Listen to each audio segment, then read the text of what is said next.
Hello friends, मैं आप लोगों को बताने वाला हूँ एनआईएस का पेपर कैसे दे। पहली बात समझ लो, किसी भी पेपर के लिए आपके पास कोई जुगाड़ नहीं है। कोई भी बच्चा जुगाड़ करने के लिए ना बैठे कि ना लास्ट में जाके देख लेंगे। आपको पता है 22 कुछ बच्चों के 22 तारीख से पेपर शुरू है, कुछ बच्चों के 18 तारीख से शुरू है और कुछ के 23 से भी शुरू है। तो प्लीज अपने पेपर की डेट देख लो। एग्जाम्पल ले लेते हैं हम लोग, 22 तारीख को हमारा पेपर है डाटा एंट्री का। ठीक है, तो डाटा एंट्री के लिए आप लोगों को YouTube पे वीडियो मिल जाएंगी। आप लोग वीडियो देखो जाके।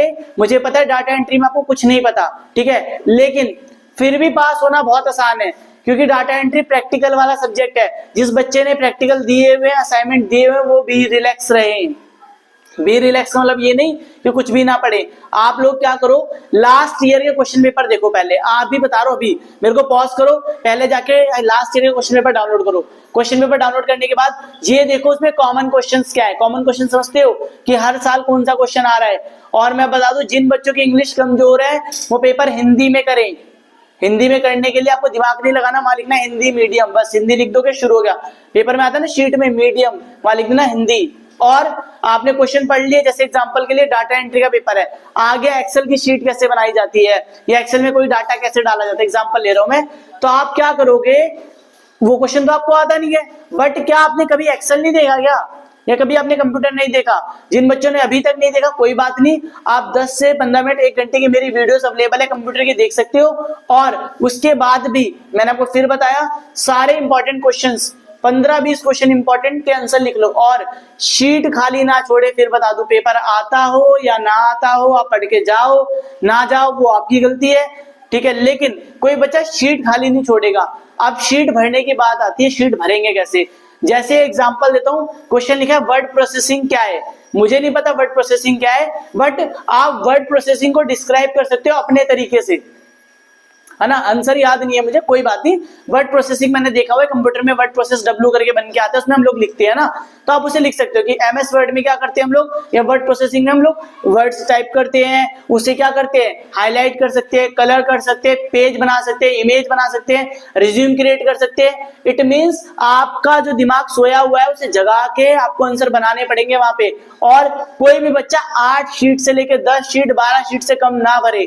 पहले ही बता रहा हूं, अगर आप फेल हुए हमारी तो जिम्मेदारी है ही नहीं, बट इन केस मान लेते आपने पूरा पेपर किया और लास्ट में आपको लगता है कि मुझे क्वेश्चन नंबर 7 का आंसर पता होना चाहिए था या टाइम नहीं बचा, तो उसमें गलती आपकी होगी। इसीलिए क्या करो, आप OMR शीट डाउनलोड कर लो, ऑनलाइन अवेलेबल है, उसमें देख लो नाम में कैसे भरते हैं। जैसे नाम लिखना होता है, सूरज लिखना है ना, सूरज एग्जाम्पल, तो S वाले ब्लॉक में जाके गोला करना होता है, बच्चे वो नहीं कर पाते हैं। बाकी मैं आपको OMR शीट का भी एक डेमो दूंगा, लेकिन मेरा यही मानना है बच्चों, आप हर पेपर का एक शेड्यूल बना लो। जैसे आपका पहला डाटा एंट्री है, अब बच्चे डाटा एंट्री पे मत लगे रहना, इंग्लिश भी है ना, सबसे इंपॉर्टेंट क्या है, इंग्लिश और हिंदी, 2 सब्जेक्ट सभी बच्चों को पास होना खुद के दम पे है। इसमें कोई पास नहीं करा सकता आपको, असाइनमेंट लगे प्रैक्टिकल नहीं लगे इसमें। तो इंग्लिश और हिंदी के लिए क्या करो, पहली बात ग्रामर पोर्शन, जैसे अनसीन पैसेज मैंने आपको बताया, लेटर, है ना, आप किसी बच्चे के डिबेट आ रही है, रिपोर्ट राइटिंग आ रही है, मेमोरेंडम आ रहा है, वो देख लो, आप उन सब की प्रैक्टिस कर लो, नोटिस की प्रैक्टिस कर लो। और आफ्टर दैट एक एग्जांपल के लिए किसी क्वेश्चन में चैप्टर आ गया, कोई भी क्वेश्चन मान लेते, क्यों उसने स्नेक को क्यों बाइट किया या स्नेक ने क्यों बाइट किया, कोई भी क्वेश्चन ना, तो इस क्वेश्चन का आंसर आप, मैंने बताया था आपको, पहला वर्ड WH वर्ड हटा के उसको लिखोगे, आगे लिखोगे बिकॉज लिखने के बाद जो आपको आता है, ठीक है, वो लिख दोगे। सो लिख के, बट लिख के, किसी भी तरीके से, मैंने क्या बताया, पहला क्वेश्चन आया उसमें से WH वर्ड हटाया, वट, वाई, वॉज, हाउ ये हटा के बाकी जो बचा वो लिखा, फिर क्या लगाया, बिकॉज। अब मुझे कहानी याद है डॉक्टर बेंसन की, तो डॉक्टर बेंसन की कहानी लिख दो। क्वेश्चन डॉक्टर बेंसन का ये होना चाहिए, सर मुझे समझ नहीं आ रहा डॉक्टर बेंसन में से कौन सा पार्ट पूछा गया, कोई दिक्कत नहीं है, आप डॉक्टर बेंसन की समरी तैयार करो, समरी, हर चैप्टर की शॉर्ट 5 से 4 लाइन 3 लाइन की समरी याद कर लो, और वो समरी आपको लिखनी है, ठीक है। बाकी मैं आपको चैप्टर के नोट्स देने वाला हूं, साथ में पढ़ाने वाला हूं, तो मैं उम्मीद करता हूं आप लोग मेरे से जुड़े रहेंगे, डेली मुझे वॉच करेंगे, और थैंक यू। और प्लीज प्लीज प्लीज, आपके साथ बहुत सारे आपके दोस्त भी होंगे, उन्हें शेयर कर दीजिए, बिकॉज ऑफ दैट मैं नहीं चाहता कि कोई भी बच्चा फेल हो। मेरा मोटिव बिल्कुल भी नहीं है लाइक्स, व्यू, कमेंट, मैं तो नहीं कह रहा आप लाइक करो, बिल्कुल मत करना भाई, मत करो, बट आपको मैं फ्रेंडली एडवाइस करो। बच्चों देखो, अगर आप शेयर करते हो अपने किसी एक दोस्त को, उसको बोल देते हो भाई देख ले, बाय गॉड मेरी वजह से 1 नंबर उसका बढ़ जाता है, तो भी बहुत आ जाएगा, ठीक है, कि फायदा हुआ वीडियो बनाने का। मैं वीडियो नहीं बनाता था, बट ये आप लोगों के लिए रिकॉर्ड करना शुरू किया है। ऑल द बेस्ट, शुरू करते हैं। आते हम बात करते हैं दो मेन सब्जेक्ट्स की जिनकी मैंने अभी बात करी थी, हिंदी और इंग्लिश। कितने नंबर लाने हैं सर, कैसे पास होंगे? बिल्कुल आसान पैटर्न देने वाला, और रिलैक्स रहो, बिल्कुल रिलैक्स रहो। पहले देखो हिंदी की बात करते हैं, 5 मिनट लूंगा बस, ठीक है। देखो हिंदी में 2 पोर्शन डिवाइड कर लो, पहले व्याकरण और हमारा जो पाठ रहने वाले ना। तो अब बात करते हैं पाठ की और व्याकरण की। कितना कम समय बचा है भाई, बहुत समय बचा हुआ है आपके पास। सिर्फ आप 2 घंटे 3 घंटे भी यूट्यूब पे वीडियो देख लोगे, सारे पाठ खत्म हो जाएंगे और व्याकरण भी खत्म हो जाएगा, ठीक है। बात करते हैं व्याकरण में क्या करो। सबसे पहले आप पत्र तैयार कर लो, ठीक है, निबंध तैयार कर लो। अच्छा, निबंध का ना नाम थोड़ा सा चेंज हो गया होगा, कहीं जहाँ पे अनुच्छेद भी मिल सकता है, ठीक है। अच्छा, फर्क कुछ नहीं होता, मैंने आपको बताया, सब में पैराग्राफ राइटिंग है। पैराग्राफ राइटिंग ही है, कहीं लिख के आता है ना रिपोर्ट राइटिंग तैयार करो, वहां पर भी लिखना तो आपको पैराग्राफ ही है। तो हिंदी में कोई लाइन ना छोड़े। पहले बता दूं, सबसे पहले पेपर में जाके क्या अटेम्प्ट करोगे? पत्र, 5 नंबर का आता है। अगर गलत से गलत भी लिखोगे तो 4 से 3 नंबर आपको मिलने ही मिलने हैं। फिर दूसरा तैयार करो निबंध, ये आता है 10 नंबर का, 8 नंबर का अनुच्छेद अगर 8 नंबर का आ गया तो 8 नंबर से कम तो लिखना ही नहीं आपको। जैसे क्या आता है निबंध, मैं एग्जाम्पल ले लेता हूँ, कोरोना से शिक्षा पे क्या प्रभाव पड़ा, ये आ सकता है। क्या पता ये आ जाए टेक्नोलॉजी से क्या प्रभाव पड़ता है, या ये आ जाए सोशल मीडिया लोगों की, बच्चों की पढ़ाई में कैसे प्रभाव डाल रहा है। या बिल्कुल बेसिक टॉपिक ले लेते हो जो अभी बहुत रिसेंट में चल रहा है ना, आपदाएं क्या होती हैं। तो आप किसी भी एक टॉपिक को ले लेते हैं तो उस टॉपिक को बहुत सारा लिख सकते हो बना बना के। जैसे आगे एग्जांपल के लिए कोरोना से क्या प्रभाव पड़ा, तो कोरोना के बारे में लिखो पहले क्या था।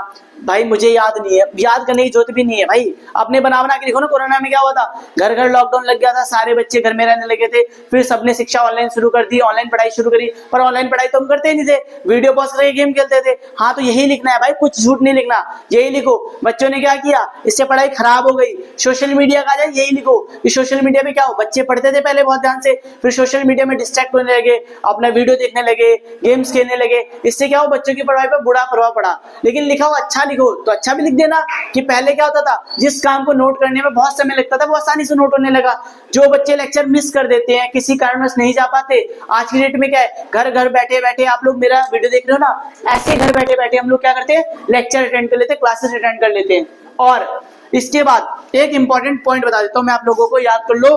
20 नंबर से लेकर 18 नंबर तक का क्या आने वाला है हमारे पास, टिक मार्क क्वेश्चन, ठीक है। और टिक मार्क में भी क्या आएगा आपको बताया था मैंने, आपको बहुत सारा लिखा होगा गद्यांश, बहुत बड़ा पैराग्राफ लिखा होगा, उस पैराग्राफ में से ढूंढ ढूंढ के टिक लगाने हैं। कितना आसान है, आसान है कि नहीं है। अब पैराग्राफ को पढ़ते वक्त क्या करोगे, पेंसिल लेके पढ़ना। जैसे मान लो लिखा है 1978, तो उस पर हाईलाइट कर लेना, 1978 हाईलाइट कर लेना, क्योंकि 1978 का क्वेश्चन आएगा ही आएगा, ठीक है। आप आपने क्वेश्चन पढ़ना शुरू किया तो 2 ऑप्शन है। जो बच्चे इंटेलिजेंट है, पहले वो सुनो, जो इंटेलिजेंट है वो पैराग्राफ पढ़ेंगे पूरा, फिर आंसर करेंगे। जो बच्चे मूर्ख है, मेरे जैसे है ना, मैं मूर्ख हूं, तो मैं क्या करता था, मैं क्वेश्चन पढ़ता था, पहला क्वेश्चन पढ़ा, पहला 4 ऑप्शन देखे, मुझे नहीं पता 4 ऑप्शन कौन से, बस मैंने उन 4 ऑप्शन को पढ़ के ढूंढना शुरू कर दिया। जो उनसा ऑप्शन मैच कर गया, जैसे मेरा लिखा हुआ आ गया 1978 वाला ऑप्शन मैच कर रहा है, तो उस पर टिक लगा दिया, है ना। फिर अगले क्वेश्चन को पढ़ा, फिर ढूंढ लिया। इट मींस बड़ा आसान है, आपका टाइम बचेगा। क्या बचा, पहले आपने पढ़ा क्वेश्चन और आंसरिंग पैसेज में ढूंढा, तो 20 नंबर का ये हो गया। मेरे को बताओ आप कैसे फेल हो सकते हो, मुझे बताओ। 20 में से 10 मिलने आपको, मिलने कि नहीं मिलने। फिर आपने निबंध लिखा, 2 मिलने, 3 नंबर पत्र में मिल गए, 15 नंबर आपके पूरे पास हो गए। आप मैंने तो छुआ ही नहीं पाठ, 15 नंबर तो मुझे ऐसे ही आ गए। और अभी बहुत कुछ और आने वाला है व्याकरण में, समास, संज्ञा, संधि विच्छेद, सारे टिक वाले क्वेश्चन सारे ध्यान से करेंगे। देखो मैंने आपको 20 में से सिर्फ आधे नंबर दिए, 10, तो पास होने की चिंता छोड़ दो, मेरे साथ जुड़े रहो। अभी मैं सारे टॉपिक पढ़ाऊंगा भी। कितने नंबर आ गए आपके बताओ, 15 नंबर यहाँ आ गए। अब बात करते हैं पाठ की। देखो पाठ में मैं आपको बता दूं, 5 पाठ मेन है जो मैं अभी बताऊंगा आपको। 5 पाठ हैं जो बड़ी बड़ी कहानियां हैं। अच्छा, अब उन कहानी को पढ़ नहीं सकते हम लोग, पढ़ने का समय नहीं है, तो मैं आपको वीडियो दूंगा, शॉर्ट में पूरी कहानी की समरी बता दूंगा, जिसे क्या बोलते हैं हिंदी में, सार लेखन। और एक क्वेश्चन किस पे आएगा, सार लेखन पे आएगा। अभी सार लेखन क्या होता है, देखो बच्चों, जैसे मैंने आपको बताया, बहुत बड़ी बात करते हैं रामायण की, सबको याद है रामायण में क्या हुआ, सबने देखी होगी ना कभी। अब उसकी सार लेखन आ जाए तो क्या आप उसे उतने ही पेज का लिखने वाले हो? पता है आपको रामायण में कितने श्लोक हैं, 1 लाख श्लोक हैं। अब वो 1 लाख श्लोक थोड़ी लिखोगे आप लोग। सार लेखन में क्या करना है, उसको आप सिर्फ 1 पेज में कन्वर्ट करना है ना। तो आप क्या करो, से कम 100 से लेके 120 वर्ड में लिख दो। अच्छा, ये बहुत बेवकूफी करते हैं बच्चे। जैसे मैंने बोला पेपर में लिखा है 100 से लेके 120 वर्ड, बच्चे क्या करते हैं, 100 वर्ड गिनने लगते हैं। भाई गिनना नहीं है, मूर्ख नहीं हो तुम। देखो बेटा, ये देखना आपकी एवरेज क्या आ रही है। एवरेज मतलब जैसे आपने देखा, अगर आपकी राइटिंग पतली पतली लिखते हो, एक लाइन में 10 वर्ड आ रहे हैं, तो आपको कितनी लाइनें लिखनी बताओ मुझे? 10 10 जा 100, तो 10 लाइनें लिखनी है। बच्चे क्या करेंगे, 10 के बाद पेन रोक देंगे। नहीं भाई, 1 से 2 लाइन और बढ़ा दूं, ताकि टीचर को काउंटिंग ना करनी पड़े और उसे अच्छा लगे। फिर मैंने आपको बता देता हूँ दूसरी बात, क्लास 12th में आप पेपर दे रहे हो, 10th में दे रहे हो, कोई बच्चा लाइन नहीं छोड़ेगा। लाइन छोड़ने का मतलब, जैसे मैंने एग्जांपल लिखा, मैं एक लड़का हूं ना, ये लिखा। अब आप इसके बाद क्या करोगे, नेक्स्ट लाइन शुरू करने के लिए यहाँ पर एक गैप दे दोगे, फिर यहां से शुरू करोगे। नहीं, बिल्कुल गलत बात। अगर इसी के साथ आंसर है आगे, मैं एक लड़का हूं और यहाँ पर जगह भर गई, तो मैंने क्या लिखा यहाँ पर, मैं समझदार भी हूं। तो देखो मेरी बात समझो पहले, समझदार भी हूं, मेरी राइटिंग बड़ी है, बहुत बड़ी है ना, फिर भी मैंने क्या किया, उसी लाइन के नीचे शुरू किया, क्योंकि क्लास 12th में आपको पैराग्राफ में आंसर लिखने होते हैं, बच्चों वाली राइटिंग नहीं लिखनी। एक लाइन ऊपर लिखी, एक लाइन छोड़ के फिर एक लाइन लिखा, आपको लग रहा है पेज भर रहा है, एग्जामिनर कट लगा देगा। स्ट्रिक्टली बता रहा हूं, एक साथ लाइन जोड़ के लिखेंगे। अब सीख गए? अब आ जाओ। मैंने कहा भाई सार लेखन आ गया, कितने नंबर का, 100 से लेकर 120 वर्ड का आ गया। कितने नंबर का आ गया? 5 नंबर का आ गया। तो 5 तो मिलने ही है, ये लो 5 और जोड़ लो अपने। कितने हो गए? 20 तो आपके तैयार हो गए। और आते पार्ट पे, 5 पार्ट पढ़े हमने, पांचों पार्ट की समरी लिख लो। मैं एक छोटा सा पार्ट ले लेता हूँ ना, कोई भी आपकी क्लास से। हिंदी में था तुलसीदास के दोहे, है ना, तुलसीदास की कविता थी, है ना, ये मान लेते हैं रविदास, है ना, रैदास आ गया, आहावन आ गया, चैप्टर नंबर 4, या मान लेते चैप्टर 6 आ गया, गिल्लू आ गया, है ना। तो गिल्लू की कहानी मुझे शॉर्ट में याद है कि गिल्लू एक गिलहरी थी, जन्म लिया उसने, है ना, वो लेखिका के साथ रहती थी, उसने बचपन एंजॉय किया, इतना मुझे पता है। अब उस क्वेश्चन में कुछ भी पूछ ले कि गिल्लू को खाने में क्या पसंद था, मुझे नहीं पता क्या पसंद था, शायद मुझे याद भी ना रहे और आपको भी याद ना रहे, कोई बात नहीं, आप पूरी कहानी लिखोगे। गिल्लू को खाने में क्या पसंद था, लिखो गिल्लू को खाने में, है ना, पूरी कहानी लिखो। गिल्लू क्या थी पहले, लेखिका की दोस्त बनी, जन्म लिया उसने, गिल्लू उसके घर पे रहा करती थी। गिल्लू हमेशा क्या करती थी, लेखिका के साथ खाना खाना पसंद करती थी, बट क्या खाती थी वो तो नहीं याद है मुझे। तो ये मेन वर्ड है, याद करो, क्या मेन वर्ड था, काजू। क्या खाती थी, काजू। अब सर आपको कैसे याद है बेटा, मैंने आपको बताया हर टॉपिक में से मेन वर्ड आप हाईलाइट कर लो कि हर चैप्टर का मेन वर्ड क्या है। जैसे हिंदी में लेखिका के साथ क्या है, काजू थी, है ना, गिल्लू वाले चैप्टर में। ऐसे ही हमारा इंग्लिश वाला चैप्टर था, टाइगर था, टाइगर इन द टनल था। तो आपको याद रखना उसके क्या थी, एक एक्स थी, उसने उससे अपने आप को प्रोटेक्ट करने की कोशिश की थी। ऐसे हम बहुत सारे चैप्टर की क्या करेंगे, समरी पढ़ेंगे। अब आते काव्य पार्ट पे ना, कविता। कविता मुझे भी नहीं आती और आपको भी नहीं आती, कविता बहुत बेकार है, मिलती भी नहीं है। बहुत बार मैंने ट्राई किया, मैसेज भी किया, रिप्लाई भी नहीं करती। क्या होता है, कविता ना थोड़ी मुश्किल होती है, क्योंकि वहां की ब्रिज भाषा में होती है कुछ कविताएं, कुछ कविताएं ना उनकी भाषाओं में लिखी होती हैं। तो क्या करें कविताओं के लिए बेटा, देखो मैं सारी कविताओं की समरी दे दूंगा, और बताओ सारे दोहों का सार दे दूंगा, और बताओ अब आपको क्या करना है, जब मैं दोहे का सार बता रहा हूँ मुझे पॉज करोगे और उसकी हिंदी लिख लोगे। मैं नहीं कह रहा सारे पार्ट पढ़ो, मैं सिर्फ